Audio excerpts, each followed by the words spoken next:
Heart attack হলে আমরা অনেক সময় শুধুমাত্র বুকে ব্যথাটাকেই চিন্তা করি যে বুকে ব্যথা নিয়েই যদি আসে তাহলে সেটা হার্ট অ্যাটাক। আসলে কি তাই? বুকে ব্যথা ছাড়া কি হার্ট অ্যাটাক হতে পারে? আজকে আপনাদেরকে আমি সেই কথাগুলোই বলব। আমরা সবাই জানি বুকে ব্যথা হচ্ছে হার্ট অ্যাটাকের অন্যতম প্রধান একটি শর্ত।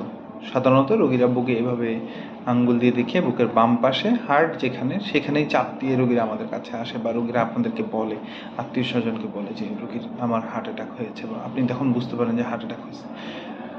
বাট কখনো কখনো এই ধরনের সিমটম, যেগুলোকে আমরা লক্ষণ বলি বুকে ব্যথা, সেটা নাও থাকতে পারে বা অন্য জায়গায় ব্যথা থাকতে পারে। আমরা সেই জিনিসগুলো আসছি যে কোনখানে ব্যথা হলে রোগীরা আমাদেরকে আপনার সন্দেহ করবেন যে রোগীর হার্ট অ্যাটাক হয়েছে।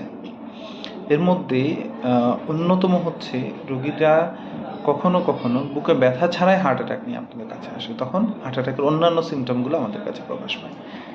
সো এইটা একটা গুরুত্বপূর্ণ বিষয় যেটা আপনাদের মাথার মধ্যে রাখতে হবে। 2 নাম্বার হচ্ছে তাহলে ব্যথা ছাড়াও হার্ট অ্যাটাক হতে পারে।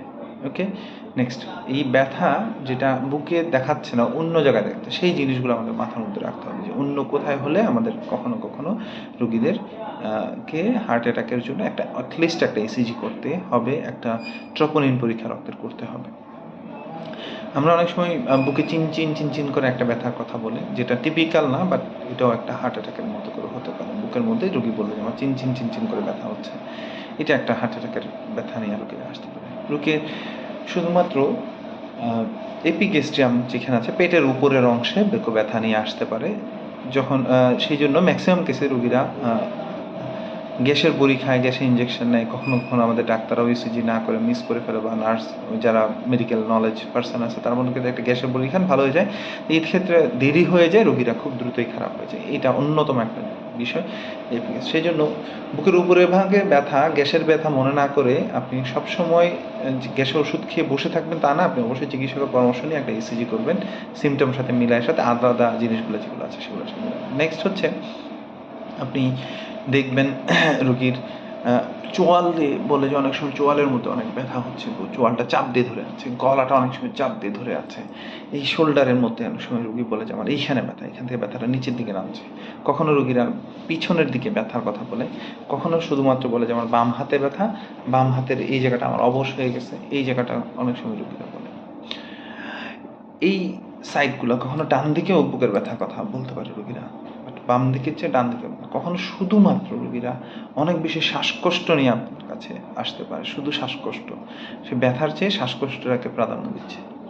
2 নম্বর, এর সাথে যদি রোগী অনেক বেশি ঘাম দেয়, অনেক বেশি রোগীর বমি করে, বমি ভাব থাকে, রোগী হঠাৎ করেই অজ্ঞান হয়ে যায়, রোগী যদি বলে তার বুক ধড়ফড় লাগছে, অস্থিরতা লাগছে, সাথে শ্বাসকষ্টের কথা বলে, তাহলে এই সবগুলো সিমটমকে আপনি একসাথে জোড়া লাগায় সন্দেহ করবেন রোগীর হার্ট অ্যাটাক হয়েছে। এবং হার্ট অ্যাটাকের 12 ঘন্টার মধ্যেই যদি রোগীরা হাসপাতালে আসে, সেক্ষেত্রে তার যদি এনজিওগ্রাম করে পিসিআই করা যায়, অথবা একটা দামি ইঞ্জেকশন যেটা আমরা টেনেক্টিপ্লেস বলি অথবা স্ট্রেপ্টোকাইন বলি, এটা দেওয়া যায় স্টিলেভেশন এমআইয়ের ক্ষেত্রে, তাহলে এটা রোগীর সবচেয়ে বেশি বেনিফিটেড। অন্যান্য রোগীর ক্ষেত্রেও আমরা এনজিওগ্রাম করে রোগীর ব্লক সরাইতে পারি এবং রোগী সেভ হয়ে যায়। এবং মনে রাখবেন, মাসল প্রতি মিনিটেই রোগীর মাসল ধ্বংস হচ্ছে। সেই জন্য হার্ট অ্যাটাককে অবশ্যই গুরুত্ব সহকারে আপনারা দেখবেন। কোনো ব্যথাকেই গ্যাসের ব্যথা বলে সিম্পলি ঘরে বসে থাকবেন না,